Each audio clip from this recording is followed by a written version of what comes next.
All right, welcome back. So today we are diving into the powerful combination of the ketogenic diet and fasting. Both of these approaches aim to switch your body's main fuel source from glucose to ketones. So that stored glycogen, that big tank of glucose that we've been talking about, right? The sludge. So we're trying to get that into fat burning. While the ketogenic diet is going to get you there for sure, fasting can just turbocharge those results. When used together, fasting and keto, they can amplify each other's benefits. So it can result in a deeper state of ketosis and an overall improved well-being. There are different types of fasting, and let's go over just a few of those really quickly. Intermittent fasting is the most common type of fasting, where you fast for a specific period of hours. So for instance, 16 hours, and you have an eating window of say 8 hours. So depending on when you're watching this video, you would be skipping your breakfast right now, right? So that is a start of intermittent fasting. So depending on when you ate dinner last, that's your complete full hour. So that could be 12 hours, 16 hours, 18 hours.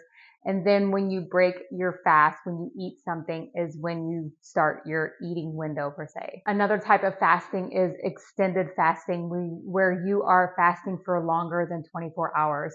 Now that type of fasting gets to a very deep state of cellular repair called autophagy, which just means eating itself. So your body basically does a whole housekeeping cleanup where it's repairing and getting rid of old damaged cells. Another type of fasting can be alternate day fasting. So that could be when you have a normal eating day and alternate that with a fasting day. Sometimes that can be very beneficial, especially for women. If you are in your menstrual cycle, depending on what stage of your menstrual cycle that you're in, you can play with those alternate fasting days. There's also something called time restricted eating, which is basically the same thing as intermittent fasting. You just have all your meals within a shorter time window. So say you have 8 hours or 10 hours that you can eat all your calories in that one window of eating.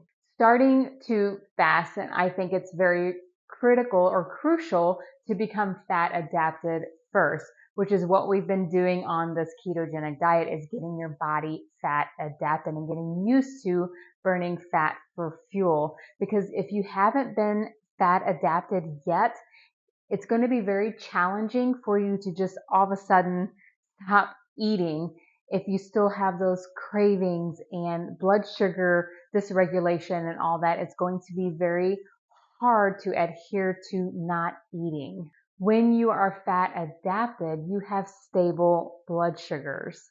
You're not on this yo-yo blood sugar roller coaster ride all day long, so you can fast naturally. It's a natural thing because you're not hungry, and those cravings are reduced as well. So it makes it easier and more comfortable. You kind of want to think of the ketogenic diet as a powerful engine driving you towards those health goals, right? It naturally puts your body into ketosis, where it burns fat for fuel instead of carbs.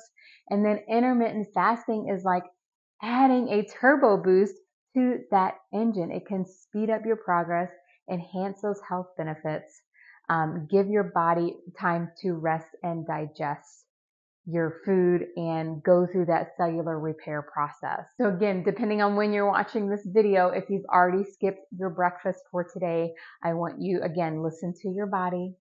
How are you feeling? Because once you're fat adapted, you may find that you just naturally fast longer due to decreased hunger. So listen to those body cues. When you feel ready, you can decide if adding intermittent fasting is right for you. There's no rush. Take it one step at a time. If you woke up this morning and again you are really hungry, make sure you're hydrated with your electrolytes. If you're still hungry, then you're just not ready yet. So today you are keeping a journal of your feelings and your hunger levels, right? So any changes that you notice, make sure you're writing those down.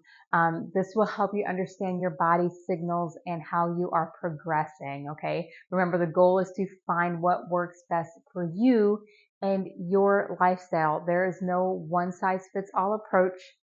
So take your time, make adjustments. Also, if you want more information on fasting, I put my fasting guide ebook down at the bottom of this course that you can look at and print out and have at your disposal anytime you feel like you need a reference back to it. All right. There's so much more information in there. Have a good day and happy fasting.